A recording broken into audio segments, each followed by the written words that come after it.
Hi, everybody, and welcome to the Mental Toughness and Body Show. My name is Rob Evans, and I'm your transformation coach, health strategist, and internationally published author, helping take your life, your business, your health, fitness, mindset, and body from where you are right now to where it is that you want to be. And I've got a fantastic guest with me here today. It's Ronsley Vaz.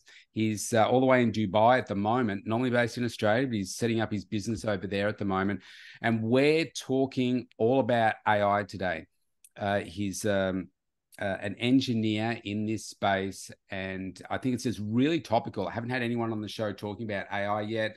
I'm sure we're going to dig into some great stuff because it's having a really big impact on what I do in my daily life with my business and even on a personal level too. So, Ronsley, excited to have you on the show.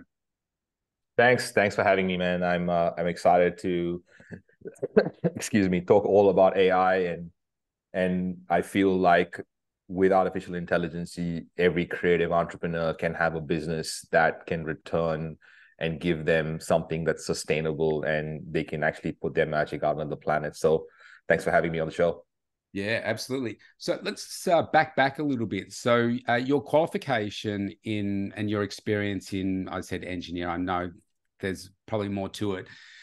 So obviously you've probably done, like back when I actually started my career as a Bachelor of Business Accounting. And so I went on to become a chartered accountant, and then, down the track realized that that was really boring and not me, and went into running my own business. But okay, I'm showing my age now, but 1989, I graduated, right? You probably weren't even born. And AI was not even something that you talked about. I didn't even have a computer at home. The website wasn't spoken, like websites, internet wasn't spoken about then. So when you were doing your qualification, was AI something that was even out there? Yeah, I mean, artificial intelligence has been around for a while. It's just not been public and publicly available Yeah, that's because probably the better point. Yeah. Yeah, we didn't have fast networks, we didn't have fast computers easily available, we didn't have easily data to be stored so cheaply. But artificial intelligence, machine learning, deep learning, we've known about that for a long time. We know. So my degree is in computer science and engineering, my bachelor's, and then I did a master's of software engineering at in Brisbane. And my first job out of that was helping training tractors to plow the field using GPS. So they would wake up in the morning and plow the field. Yes. And this was back in 2006. So this was, Okay. seems like a long time ago. And so there's a lot of changes, and a lot of changes have been happening. It's just not known to the public. And because ChatGPT and OpenAI in particular, it's like the Facebook. It was so MySpace and all these things existed before, but when Facebook came along, everyone thought social media was Facebook. And now we're in similar position where everyone thinks that AI is ChatGPT, but it's only a version of ChatGPT that has made it public. And everyone seems to know about it and seems to use it. And also, every time people use it, they can see it like a magic trick. So they're very excited about using it, and it's an exciting time as well. Yeah. Yes. So the reason that you're excited about it, and I suppose you've mentioned ChatGPT. That's the one that I use daily. There's some other AI tools that I use as well, which are just really cool. Where are you seeing for most of the audience here is probably small to maybe medium-sized business. Where are you seeing that business can get their biggest bang for the buck with AI right now in 2023 we're recording? Yeah, well, I think just initially, I think the way to see AI is probably the biggest thing that every solopreneur, every entrepreneur, every small to medium-sized business needs to know this, that artificial intelligence is already here. It's like what Excel sheets were or word processors were 20 years ago, where everyone uses them today. It's going to be the same thing. AI, everyone's going to use it. So just to step back a little bit, just to give some history, if we think about the three different ages, we have the industrial age, which made a big change. And what the industrial age came and did was commoditized industry, it's a commoditized machine. So you wouldn't be washing your clothes today by hand. You put it in a machine and press the button. Yes. That's because of the industrial age. The industrial age also allowed us to build computers. And because we have computers, we then had the information age, because we could store information easily. And what it did was it commoditized information. So information is freely available. There's so much information. And now, because of the industrial age, which gave machines, and information age, which gave information, those two combined give us the intelligence age, which we are in right now. And it's what it is doing is it's commoditizing intelligence. So the way to think about it is like, how do you augment your human intelligence with artificial intelligence? That's the basics. Yes. The best way to get your bang for your buck, best way to make inroads right now is to start thinking on how you can delegate some of your tasks to artificial intelligence. You can easily improve your productivity if you have team and the team can use it. My team gets a 30% raise as soon as they can use AI. And that has been a big change to see how they use AI in different things and improve their workflow. So I think the best way to get results right now is to educate yourself and educate your team on how to use it. And then you can educate your clients. Well, yeah, great points. I think I was trying to explain to somebody just before, actually, they're not using AI. And I said, I can't believe that you're not using it in your business. I said, I likened it to, you're sitting in front of the smartest person on the planet, but if you don't ask smart questions, you just get back simple answers. So I said, the art for me is, how do I come up with the great questions that then get great answers? And it was like, I saw that it was a really bad movie on Netflix. I had it playing in the background last night. I think it's called Oxygen. And this person is trapped in this pod, right? And the whole movie, she's trapped in the pod. It must have been a really low budget movie. And spoiler alert, if anyone wants to go and watch it. In the end, she finds out that she's running out of oxygen.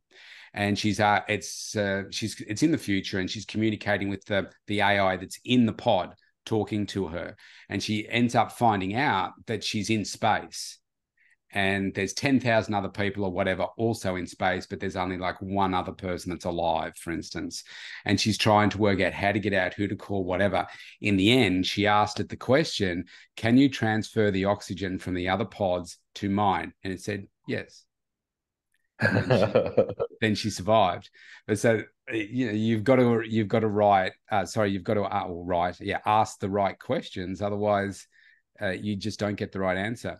And so, I think, so sorry, Rob, just on your point, I think here's a big thing, especially for business owners. The biggest jump for any entrepreneur is going from solopreneur to entrepreneur and having a team, because there are different things that come into play that as a solopreneur you might not need, which is recruitment, operations, culture, processes, systems, so on and so forth. And you might be the best lawyer on the planet or the best chef or whatever, but those are new skills that you've got to pick up. And what happens there is we get someone on, or we try getting team on, and it doesn't work out, and they don't do what we want them to do, and we kind of get really annoyed, and then we just go back to saying, hey, you know what, I just want to be a solo person. Yes. And here is the kicker. What we were doing then is not delegating properly with the right context to the people. So we assumed that they knew exactly what was in our head, and they didn't. That's why they were not returning on what we expected. The exact same thing applies to artificial intelligence. So you can't assume that it knows what's in your head. So if you can tell it and give it more context and allow it to think like you, then you're already ahead of the game. One of the things that I enjoy about it is you can teach it to learn more about you. And so, for instance, now for me, it says things like, oh, given that your unique selling proposition is this, then I would recommend this. And then, off it goes. Like it's super, super cool. And I'm just talking about ChatGPT here. I'm not talking about other tools. Are there some key tools? Maybe we like to work in threes as humans, given that I haven't had the AI inserted into my brain yet. What would be, say, some of your three top AI tools that you would be using or suggest that the business owners should be using at the moment? Well, Order.ai is definitely something that everyone should use. Just have it on transcript, make sure you transcribe all your meetings. And we've been using Order.ai for 3 years now, because we used to have a client who went deaf overnight, and Oh, she was wow. a podcaster. Yeah, she woke up one morning and couldn't hear, Was that and because she of was a COVID podcast. by any chance? No. Uh, but the point is that we started to use transcription in real time so that she could attend our events. And Yes. Order.ai helped massively in that, because we used to put an iPad in front of her and she would laugh at jokes 5 seconds after everyone else because she was reading it over Yes. Order.ai. But Order.ai is easily probably the best thing you can do, especially from an admin perspective. And when you have the transcription, you have the data, you can do a lot of things with it. So at the basic level, get Order.ai. If you are creating content, Descript is an amazing AI tool that will allow you to edit what would take me, I don't know how long when I first started, in seconds, which is a massive, massive advantage. You can remove and search for sounds, words, repeated words, and a whole bunch of different things just using artificial intelligence, and it'll edit it out for you. It'll remove background noise. It'll make really bad sounding audio sound really good using artificial intelligence. Okay. And then there's obviously Chat GPT and GPT-4 Plus, which I suggest everyone gets, because with that, you get access to plugins, you get access to the code interpreter, which is called advanced data analysis right now. And you can get access to DALL-E 3. And if you Oh, want to add yes. another one, yeah, Midjourney is another really good tool for creating artificial intelligence images that are just out of this world. Yes. Yeah, cool.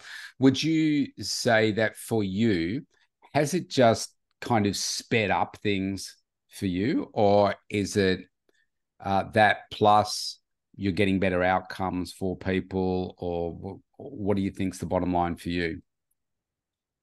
Are you referring to AI. Plus? You're Just just referring to Plus. Are you sorry, say referring to that. Plus GPT 3.5 versus 4? Is that what you're No, referring to? I just mean like just AI in general. Yeah, it is. It is definitely speeding up. So, um, in January, I took a flight from Dubai to Philippines, and when I arrived there, I had 2 days because I arrived on the weekend. And I decided, because a friend of mine was talking to me about AI before, I decided to open my laptop. And the funny thing is that I could just, I was like Neo in the Matrix because of my training and my background. It was crazy. So uh, all I knew was, at the end of Sunday, I had this program that was running, and it would do everything from a SWOT analysis to business model canvas. It would do research on topics, generate sales pages, sales letters, sales pitches, and people are buying that for two grand a license. I've never had from idea to 28K in the bank in 11 days. That speed has never existed in my business career. And Right. then I decided to try that with a cohort. And a couple of months later, I released this thing, and I decided to do 4 office hours sessions with 30 lessons on artificial intelligence and how to delegate your business to AI. And from idea to my first office hours with 33 people in 8 days, that has never happened, because I'm able to use my creativity and get my ideas out there. Because what would happen earlier was I would have the idea, but then I would struggle Box. to create the landing page. I would struggle to create the emails. I would struggle to create the website. I would have all these assets that I needed to create, and I couldn't do it because it was required so much time. But now, because I know what I want and I know how to ask for it, I can create it at speed. So definitely, speed is something I've not seen execution of ideas at this speed ever. Yeah, it blows your mind. The more you Mm-hmm. use it, the more power you feel like you have, and yeah, it's really cool. Well done on that. That's a really good example. What would you say are some of the challenges? Because I think it's just like those people that say, "Oh, I don't want to buy anything over the internet." It's like, come on, are there only a handful of people on the planet left now that don't buy things over the internet? But what Yeah. would you say are some of the challenges that either you face or you think that may come? Well, if artificial intelligence learns from the way the last 200 years have gone, then the human species might not be alive in 200 years from now, because machines are already getting quicker. And if it's learning from us, then we've destroyed a lot of ecosystems and civilizations, and colonialism has gone into the Africas, into the Indias, into the Americas, into the Australias, and kind of changed the way wisdom was. We had a lot of wisdom, and that wisdom was told to be uncivilized, and here's a new way. Let's teach you how to do it. So we need to change the narrative on wisdom so that AI understands collaboration. We need to understand how important the previous generation is. We need to understand how important the wisdom of our parents and our grandparents are. That is very, very important for the survival of our species, because if we are the hindrance, then it's gonna make intelligent decisions where we don't exist anymore, or we exist in this very non-freedom sort of environment, which is definitely something that's not a science fiction outcome anymore. And if you see how things are progressing, it's something that we need to be aware of. So to that point, we need to be more collaborative in the way we do business. We need to find out how we can use AI for the impact we want to make, not how can I beat my customer or my competitor, right? Let's try to create win-win-win scenarios. Let's try to be more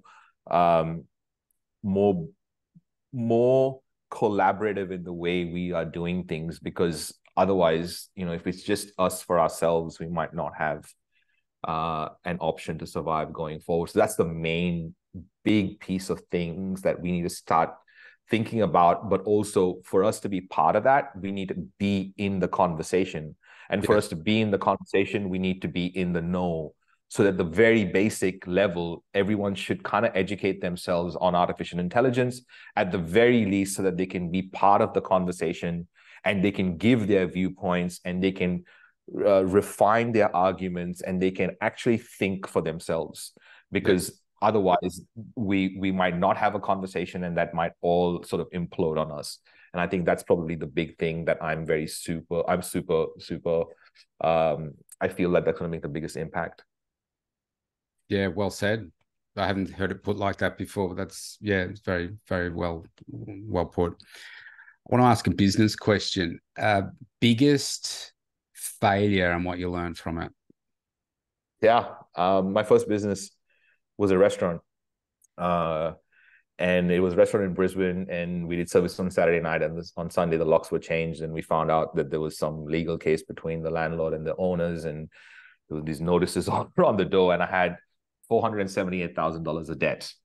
And well, I'd say it's my biggest business failure, because I learned to be an entrepreneur from there, even though I had a business for 4 years before that. The entrepreneurship skill that I learned to dig myself out of that hole and pay back that in 2 years and 1 month was the best education I could possibly get.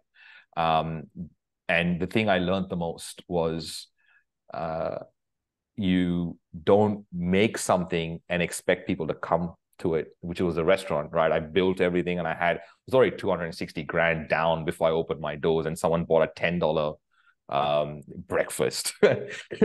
So, but when I started to create businesses going forward, I would put out the idea to see whether there were clients and whether my idea actually had traction in the market before I decided to go and build it. And I think that is probably my biggest lesson is I might have the best idea on the planet, but if the market's not ready, the market's not ready. That's right. Sell it before you make it, produce it. And I think AI is a little bit like that too, isn't it?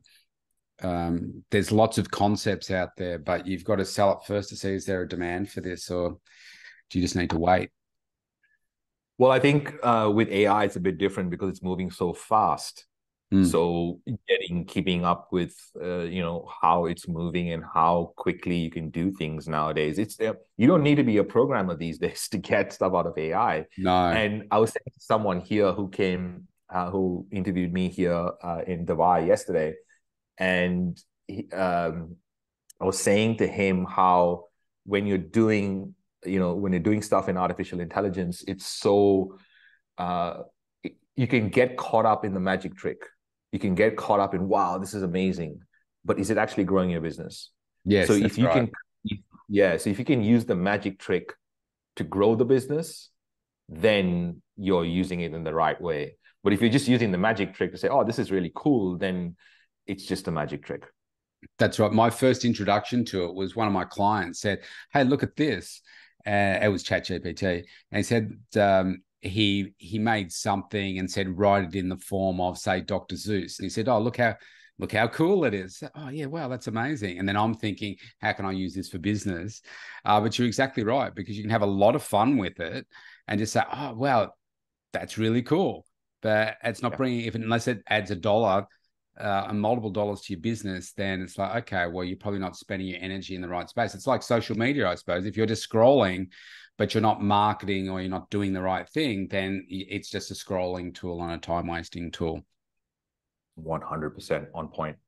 So Ross, we've just got a couple of minutes left. I wanted to ask you, what's important to you right now?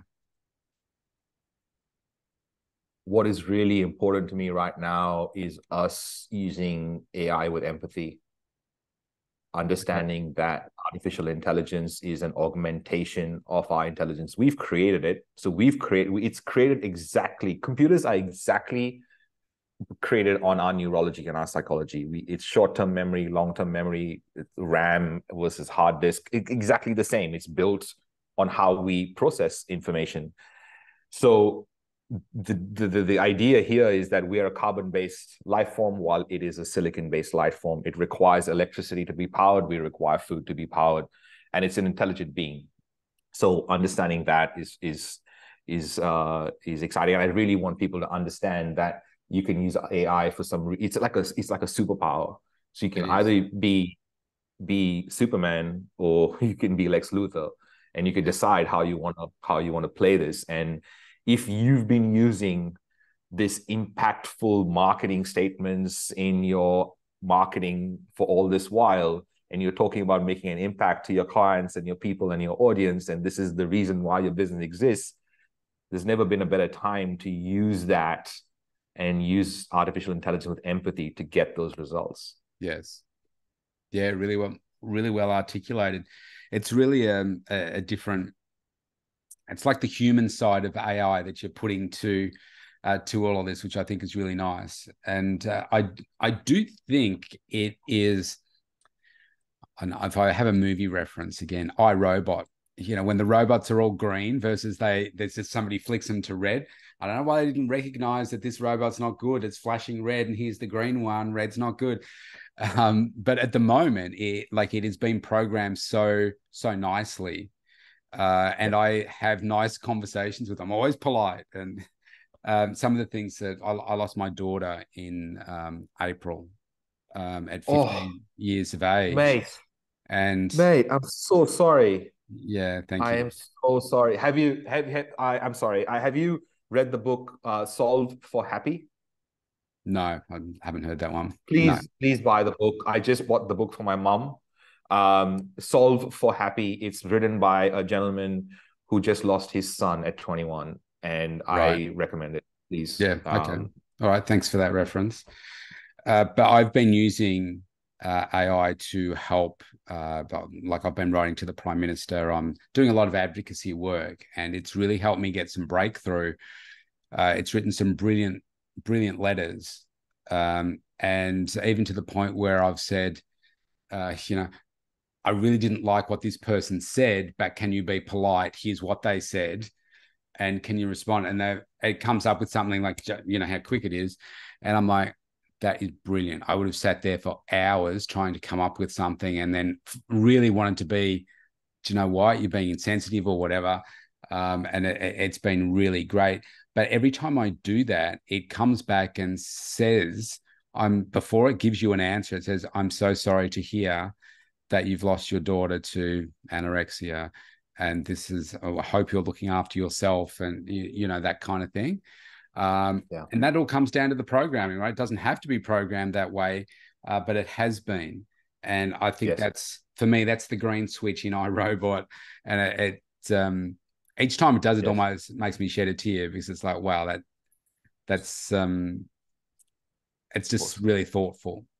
And do you Yeah. know, one of the things that I think the opportunity here for AI is to make us better humans, because of the 100. way that it communicates with me, because of the questions that I ask. And that's why I'm always polite. Because it seems like the right, just because it's a machine doesn't mean you can be rude. And I think there's that opportunity. Now, how that then extrapolates out into the world, I don't know, but I think it's a great opportunity. It's a mirror. It's a mirror. It's a really good mirror for us to see ourselves, and it is really good. It's got very low bias compared to how much bias we have. I mean, it's not. I'm not saying it's not biased. I'm saying that Yes. the bias is very low. So Mm. yeah, 100%. And look, we're in Australia here, so as you do, things are overseas and business overseas. The tall poppy syndrome here in Australia is horrific, and It is. AI, you don't get any of that. Yes, it Like, is. And also this, I mean, depending on where you're from, I mean, I'm lucky to be Australian, but I came to Australia 22 years ago, and I have the advantage of being from two different cultures and seeing different things from different sides. And we don't realize how lucky we are in Australia at no, all compared to the rest of the world. And we are very, very, very lucky. And the benefits and the things we get in Australia, very, very few people on the planet get. And I think starting with that and being grateful with that is probably a really good start. And mate, I'm so sorry about your daughter. yeah, I've thank got you. goosebumps. I feel like I just shed a tear on the inside, but I'm so sorry to hear that. Yeah, thank you, thank you. Yeah, it's tough times, that's for sure. It's like the That ocean. I say it's always there, and sometimes the waves are just lapping up a little bit, and then sometimes there's a tsunami. I That's just understand. the reality of it, unfortunately. Um, Vaz, this has been Ronsley. Sorry, I have another person I had on the podcast recently, and their name's Vaz. Ronsley, this has been awesome. Thank you. You've added a lot of value here, and I think just maybe open people's eyes to AI a little bit more. And I love the human element that you put there on it as well. If people want to learn more about you and get in touch with you, why don't you? I'll put it below as a link to this podcast. But what's the name of your podcast? My AI Love Affair. So myailoveaffair.com, or you can find it on YouTube, Spotify, or wherever you get your podcasts. We release 3 episodes a week. They're all less than 15 minutes. They're all edited so that you don't waste your time, with random conversation or random pieces of information that don't fit into the The episode. context, So yes. yeah, and I've created different types of episodes, from growth tactics to case studies and tech stacks. So be informed, understand how it works, and I'm going to try and find ways to actually educate the creative entrepreneurs using that podcast. So please join me. Yeah, wonderful. And you've got a website as well? Yeah, myailoveaffair.com, ronsleyvaz.com, wearepodcast.com. You can Plenty of find me ways on. to get in touch. Yeah, just Fantastic. Google my name, is what my wife tells people. Just Google his name and find out what he You'll does, because find I him. can't explain it. Yeah, you'll find him. You'll find him. All right, terrific. Thanks again. You've added a lot of value here today. I'm sure the audience will really enjoy it. I really appreciate your time. Thanks, mate. Thanks, Rob.